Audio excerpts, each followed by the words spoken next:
Kari Lake's team slaps back at Jeff DeWitt's false claims he was blackmailed into resigning over bribery tape and says resigned Arizona Republican Party chair should apologize for his unethical behavior. So, whoa, we got to slow down here.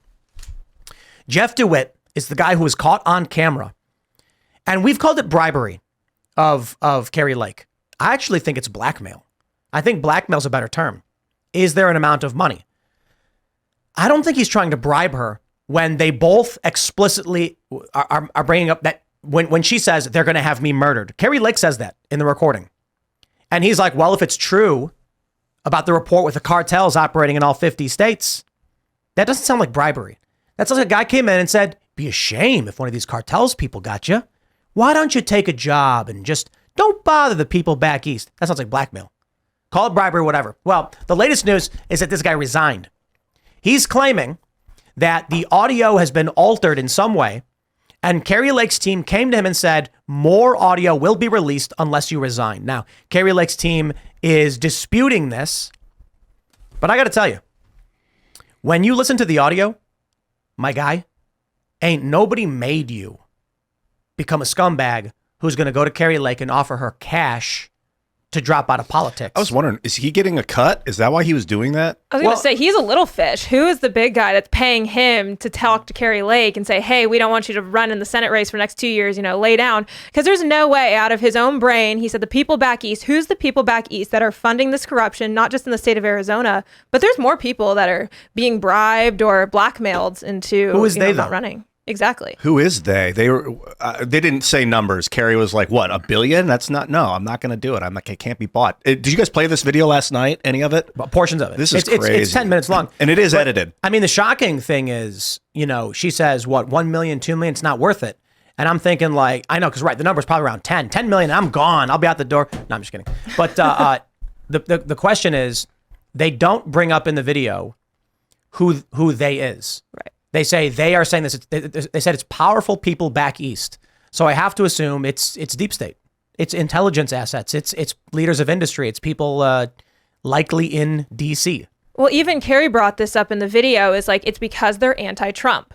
And the people back east, they're going to put their money where their mouth is. I definitely think it's the deep state because they're going to do anything to get the people that are backing Trump. And I mean, Kari Lake is one of the biggest people in the country who is backing Trump and who has been unapologetically on that train. So I think it all goes back to this upcoming election, not even her Senate race. The term deep state in this context, I mean, when I think of the deep state, I'm specific in thinking about like bureaucracy. So I'm thinking of actual government agencies. So you're whether it be the EPA or it be DEA or whatever it is, Justice Department, whatever. I'm thinking of some kind of government agency.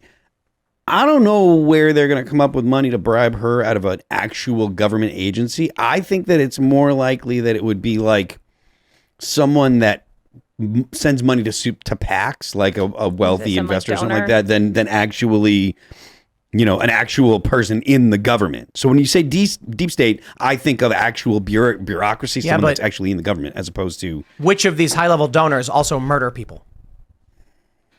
That's why deep state fits better. Powerful interests, special interests, massive coffers, and the means and will to assassinate. Well, the assassination, when they were like, I don't think they're going to do that. And the guy, what's his name? McAdams? The guy's... Jeff DeWitt? Jeff DeWitt was like, yeah, I don't think they're going to do that. Wait, implying that the people... What? What do you mean? Assassinate Kari Lake. No, he didn't say that. He said they would. No, in the very beginning, they talked about it, and then there was a cartel thing. But then about 6 minutes in, they talk about the people back east doing it, and they're both like, no, I don't think they would do that. Except at the end of the video... They're more money guys. At the end of the video, he says... paraphrasing, if I go public, I will put my key in my car and it'll explode. Yeah, he did say that. She says they're going to have me murdered. And he said, well, if it's true about the cartel operating in all 50 states, then at the end, she says, go public. He goes, no. Then I turn my key in my car and... Well, if he said cartel, is right. he talking about drug cartels, or was he using the phrase more... ambiguously? I think he's talking about the drug cartels. Yeah, they said that in the very beginning it was out of context. You missed what they were talking about, but they said the cartel is operating in all 50 states or something like that. And it just assumes that he's talking about the Mexican drug cartels. With this video being released, like, I'm at the point now where anybody can come to me with any conspiracy theory, and I'm gonna be like, well, I believe you over the government or the press. Like all the stuff they kept saying was a lie. Remember when Epstein was a conspiracy theory? Yeah. And then Amy Roback over at ABC has that video leaked where she's like, I had it. Mike Cernovich files this paperwork with Mark Randazza. I think it's what the Miami Herald was that, or who was it? Was Miami Herald who got involved, or was it Times? I'm not sure. It might have been the Herald. I'm not sure. You're gonna fact check. Yeah. But more journalists get involved. We get these documents released, and then this forces the hand for them to go after Epstein. And all of a sudden, it wasn't a conspiracy theory anymore. Alex Jones was not crazy. It was just, well, of course. Then Epstein dies while in jail, with the cameras failing and the guards falling asleep. I think it was Julie K. Brown with the Miami Herald. Yeah, the Herald. Okay. That's what I've come to see is like all this dirty, dark potential is like, I used to just kind of wash it out and be like, no, that's video game stuff. That's movie villain stuff. That's not real stuff. And now like, oh, if it can be done, there's a likelihood that it is being done. Bro, I used to think very much the same way, that life is much more boring than people realize. And I still think that's true to a degree, but holy crap. Kari Lake published audio of a guy saying people back east want to pay you money to drop out of the race. Yeah. Oh, not to drop out, just to pause her campaign. That's a dropout. Just pause for a couple of years. Oh, yeah, pause all government activity for 2 years. And his car will explode if he goes public. Is there anyone else that's running against her, or who is running against her that's on the conservative side? Let's find out. I don't know. Does she have someone that she's... Because I imagine if they want her to drop out, they would want her to drop out or to pause her campaign because they have someone that they would prefer to be in the position. If it were a conservative, or if it were someone... I think at this point, all the Republicans should drop out of the primary. August the 6th, Arizona primary? 2024. Yeah, it's the Republican primary for U.S. Senate. So you've Christopher Berschauer unofficially withdrew. Leonard Fulcher, Kari Lake, Mark Lamb, Connie Moreno, Elizabeth Ray, Robert Walker, Ellen White, Brian Wright. I think they should all drop out. I like Mark Lamb. You what? I like Mark Lamb. I think they should all drop out. All of them but Kari? Yep. Yeah. Kari is massively popular. She's nationally popular. And the concern now is, look, I'll put it this way. I don't live in Arizona. Take it with a grain of salt. You don't got to take my advice. Any one of these people, I'm not going to get mad at them if they don't drop out. But my view is I don't trust anyone who stays in. The chair of the Republican Party, he's in communication with these people who are running. Did he go to any of these other candidates and offer them a bribe to drop out? Definitely not. I would assume no. Yeah. It's Kari Lake. She's MAGA. She's Trump. They want Trump to lose. And you know that pause does not mean pause. She drops out for 2 years. She's gone. Oh, yeah. And then they'd expose that they bribed her after the fact, and then she'd tarnish her name with that. Absolutely. They'd publish the bribe and say, look, Kari Lake took money to drop out. She's been corrupt the whole time. Now I look at these other people who are running, and I'm like, which one of them is in cahoots with DeWitt? Because DeWitt's going to Kari Lake saying drop out. The inverse is happening. He's going to one of these guys and being like, how much can we give you? That does suck that these people would even be remotely implicated, because a lot of these people are probably just honestly trying to run, and then they got all this malfeasance at the top. Yep. And then they're part of this dirty system. But hey, that's politics. That's politics, man. And we're in the United States, which is apparently the least worst, but it's probably not the least worst because the power that you can gain if you get control of that system. It's all a back scratching. I scratch your back, you scratch mine. That's what even Kari was talking about. Like she's the only one that will say no, because there are too many politicians, whether it's federal government or state governments, that are being paid off actively by whether it's the GOP, by Democrats, by deep state. There are too many people, corrupt people in our government systems. And they're being paid they're just being paid by super PACs or by donors to get in there, which is technically a legal thing. So you wouldn't even call it them being paid off, but it's like, then they're beholden to their money. Oh, it's just. So have you guys bought any emergency food? Dude, I mean, come on. Yeah. Listen, we knew 2024 was going to be wild. It's 2023. We're like, it's going to get crazy. Yeah. It's the first month in, and there are armed National Guardsmen and the governor of Texas declaring supremacy over the border, with the federal government trying to open the border. And we have, again, still the first month in, Kari Lake releasing audio of an attempt to bribe her, nay, blackmail her into dropping out with the fear of death on the line from a guy who fears they will kill him if this information goes public. Ah, wow. I didn't know it was going to kick off this quick. I was like, maybe by the time springtime's coming around, things are getting warmer. We're going to get crazy riots and there's going to be weird stories about, P-tapes or something. Man, March 5th is going to be a crazy day. It was Trump getting in and being like, everyone, there's a deep state. Look under the covers. This is what it looks like. And everyone lost their shit. But then it's having Biden in office, which is so bad. Like, it's not that I hate the guy. It's that he's mentally incompetent, that he's aged so rapidly in the last 4 years. And the vacancy is why a lot of this junk is transpiring. Okay. I don't think that matters. So, I mean, Obama wouldn't be so stupidly challenging Texas's authority in Texas. Like, that's a maniacal. Do you think Biden's really up to it, though? Because I think there's other people behind the scenes they're the ones that are telling, hey, Abbott, you guys, we're going to come and seize your National Guard and we're going to open up the border and you guys are then going to have to pay for the buses and the flights. I mean, I'm in Sky Harbor just in Phoenix every single week. And I see dozens, if not hundreds of illegal immigrants getting on airplanes every single day. I talk to the TSA agents all the time, and it's not stopping, whether it's Texas or Arizona. I'll tell you what scares me the most. It's not actually the border. It's not Biden and his bumbling speech. What scares me the most is that when Biden says, shout of pressure, the crowd goes, yay! Oh, man. Luke posted this, Luke Rukowski.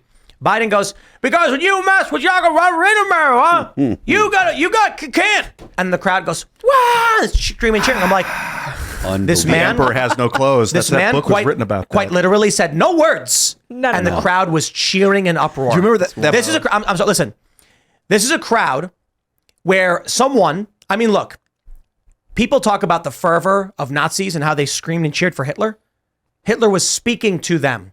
Yeah, at least he was saying words. What he was saying things, and they were terrible, but they're terrible things. But the thing is, the opposition could discern their plans. Right. Joe Biden stands up and goes, and then hands everybody a club and they go, woo, and then they start marching around and you're like, what are they doing? Everyone in the back looks like a deranged things. Feminist, millennial white woman who's just so unhappy with their lives. I have to assume it's all like AI generated video. It's this, there's a book called The Emperor Wears No Clothes where, and I have never read the book, but I know the premise is that the emperor, they'd come out and I don't know if it's China or whatever, they'd march around and the emperor would be naked. But they'd be like, look at the beautiful outfit that the emperor has on. Isn't it beautiful, everyone? Look, the emperor is wearing a beautiful outfit. Isn't it beautiful? And everyone would be like, yes, beautiful outfit. And then eventually one little kid was like, the emperor's not wearing any clothes. And everyone's like, oh. And it's this moment of cognitive dissonance where like youthful innocence overrides this corrupt, I don't know what you would call it, stupidity or. Can you show your parents the video of him, the recent one where he goes, and the crowd starts cheering? Yeah, I got to find it. And then, but don't show them any commentary on it. Just play the video for them, ask them what they think. And then whatever they end up saying, ask them again, why do you think the crowd is cheering despite not knowing what Biden said? Yeah, they're cheering for the regime. That's the terrifying part. They're cheering. That shows you Biden could literally call for the extermination of a group of people and they would cheer for it. They got an interesting perspective, some of these older people, because they saw Biden in the 80s, 90s, 2000s. 70s, man. Yeah, they still see like his youth in him when they look at him. I just see what I see, which is right straightforward. I mean, I got introduced to the guy in 2008, thought he was a scumbag. I don't know why Obama picked him. Probably he was chosen for Obama because they needed some dark money in there. White old man. They need a white old man to get But Obama. when I look at him now, I look at like a vacant, pale, thin, wispy ancient, and it's not in a good way. Like I see this dilapidated nonsense, but I think a lot of people still see that Joe from 2006, that old smile and a wink, gonna write that crime bill and plagiarize my presidential campaign. Like I don't know how that got swept under the rug, that he's a plagiarist too. It's the worst thing. Like one ever. of the worst plagiarists. In 1988, he dropped out of the presidential campaign because he got caught plagiarizing his campaign. It's happened like numerous times. Dirty. Let me just stress this again for you guys right now, though. The border stuff is scary. The people back east, man, that's a quote we got to keep. The people back east, that's a scary quote. Who are they? Yeah. The fact that large crowds will cheer for Biden with Biden not saying words is much more terrifying, because this means these people could be handed weapons and they'll just scream and cheer for anything. Biden could say something abhorrent and they would scream and cheer for it. At least when Donald Trump says lock her up, people chant back, lock her up.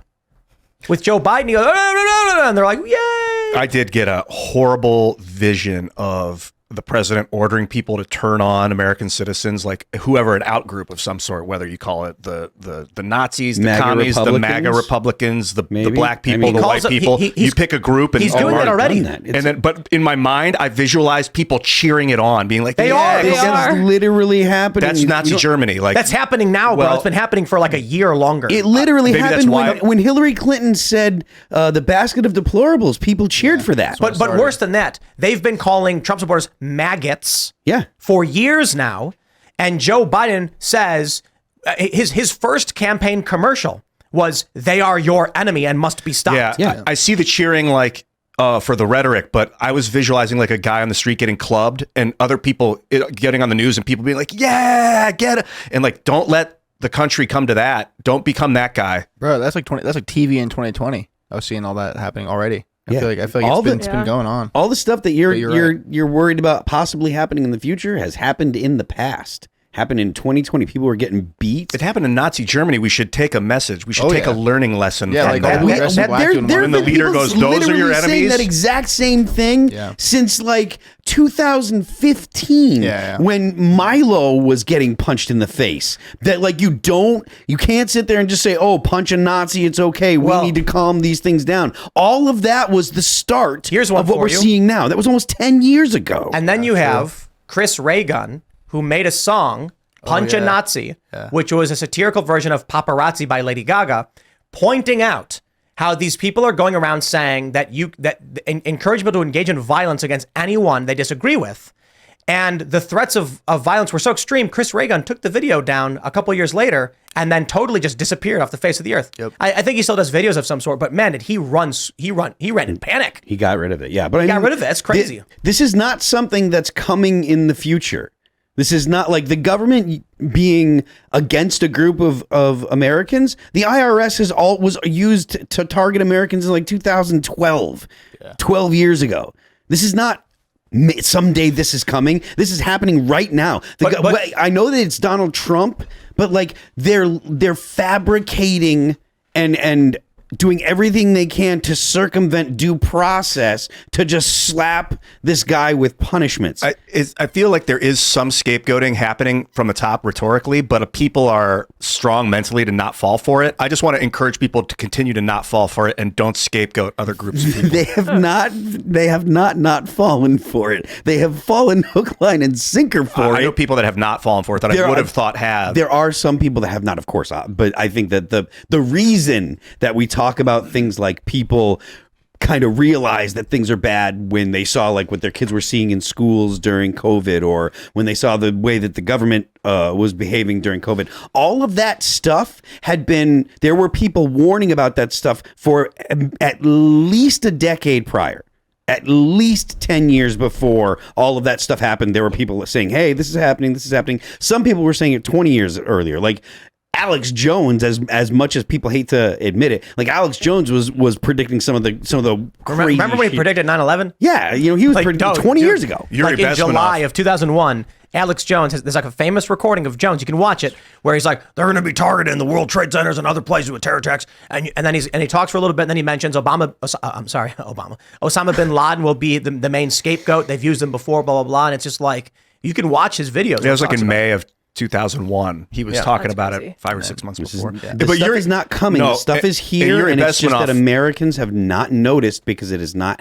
They have not targeted enough Americans that to the point where the left leaning kind of bad liberals, Democrats that should be more liberal than they are, until those people start seeing it, until their friends start paying for it, until the laptop class starts paying for it, there will be no changes. That's why they're moving these illegal immigrants to the cities is Yes. crude as it is. I think is the most effective eye-opening. Because it forces you to look at it. It forces you to be beholden to it. It's like what Phil was saying about the laptop class. It's like if your daily life is so comfortable using one of these guys, and you have dopamine feed from your TV, etc., whatever you're watching on TV, and you're comfortable. Like Phil always mentions, like people that are in a comfortable situation don't revolt because they're just like their everyday life is so cushy. There's no reason. There's like, well, what's so bad about this happening? It doesn't affect me. So like you're like you said, it's crude, but it's the only way to make people experience it. Otherwise, they're not gonna it's never going to be a thing in their life ever. It has to be. That is Gen Z in a nutshell, though, Yeah, because exactly. every single Gen Zer on a college campus, first of all, they go to an indoctrination camp. They're learning everything that the establishment wants them to learn. And then they go on their phones for the rest of the day, and they're just sucked in and living this mundane life, doing absolutely nothing. Just parroting it. And they're just rotting. Like, Yeah. literally, Gen Z's brains are rotting, especially in college campuses. And nothing is going to solve it until we continue to press and make people wake up. I mean, the whole Biden gaffe thing that happened was at his Restore Roe rally, where you see just dozens of these millennial Gen Z women that are chanting for pro-choice and, therefore legal genocide of, babies being aborted in our country, which is absurd. But those are the kind of issues that these women are grasping onto and supporting Biden for. And same thing with the technology. I think they're pro-transhumanism. Gen Z is trending in the direction of the more crazy, the better. I mean, I talk to kids all the time that have read the Communist Manifesto and they endorse Karl Marx and they love socialism, wild. like on college campuses. I mean, I've had fascist yell fascist in my face, and it happens on every single campus across the country. And I think it's only getting worse until we continue. I mean, I know Turning Points, we're actually out there talking to kids, but we're going to need more of it because these kids need to reverse the brainwashing that they've been going through for years. Yeah. It's like you want to wake people up to horror without putting them through horror. Right. The horror of like scapegoating, your government scapegoating a class of person. That we have it on camera, Hitler doing that to the Jews and the Gypsies, but particularly the Jews. So we have evidence like don't ever do that ever again. But how do you get people to realize that the MAGA Republican thing is a scapegoat attempt to get them to wake up to like don't ever do that again? How do you make them do it again? You just say like, oh well, you blame the people for doing exactly what you're doing. Here's the challenge I see. There are very powerful people who are involved with Epstein level stuff, and it's periphery, who don't want to be exposed. And I think it's probably bigger than people realize. So I think it was Bill Maher who was doing his Club Random. Is that the name of his show? Yeah. And he said Jimmy Kimmel is the last person who would be on this list. It's laughable. He's a regular guy. Oh, Jimmy Kimmel's such a nice guy. Why was Bill Maher lying? Why would Bill Maher lie? Was Bill Maher on the list? Is Bill Maher on the apps? Is it related to this? Is he involved in this stuff? Big Hollywood guy. Bill Maher's been single for a long time. Jimmy Kimmel is friends with Epstein's personal chef, and they've reportedly been in business together in varying capacities. So why would Jimmy Kimmel's name appear on the list or in lists related to those in the circle of Epstein? Because he was in cahoots with Epstein's chef. That's 1 degree of separation. We're not talking about Kevin Bacon. We're talking about my friend literally works for the guy. We hang out all the time. He's got a restaurant I go to. When you get people like Bill Maher who are trying to cover up and trying to downplay the severity of what's going on, it makes me feel like the sphere of corruption related to intelligence assets, Epstein, et cetera, the deep state, is much wider than people realize. And if it's not the case that Bill Maher has something to hide, he's so stupid, he is pushing people in the wrong direction, causing damage. And so what I see from this is, how do we convince the people the MAGA Republican thing is a big lie? It's tough because the MAGA Republican thing, this is the principal faction calling out those who are connected to Epstein and child trafficking.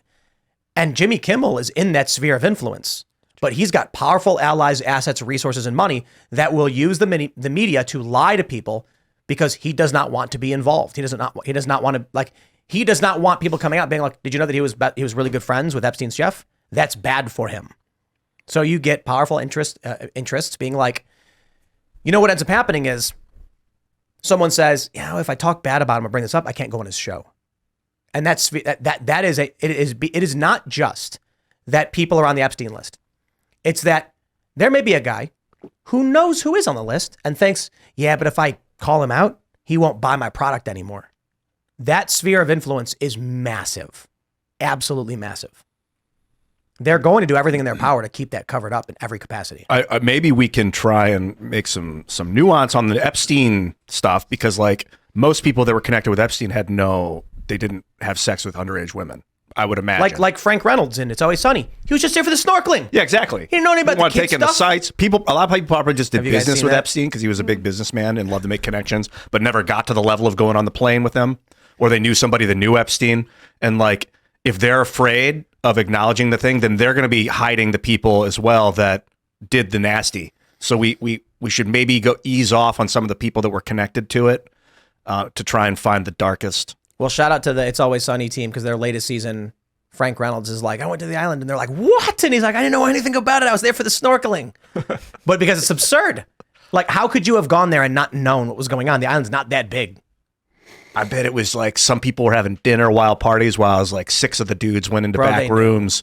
And those are the guys they got on that clip. Bro, the girls were on the plane. There's no way if anybody was on a plane getting to the island, they didn't know about the child trafficking. Yeah, for real. No way. If you just had one single meeting behind closed doors with Epstein, or you saw him at a party, cross hands, shook hands, that's one thing, like photograph with him. But if you were on the plane, I don't think there's no doubt in my mind that they knew about The thing is, if I met Epstein and I went to a restaurant and I sat down and it was Epstein and some girl that looked like 16 and he's like, she's a model, I wouldn't question it. Thanks for watching this clip from the Timcast IRL podcast. Hang out with us live Monday through Friday at 8 p.m.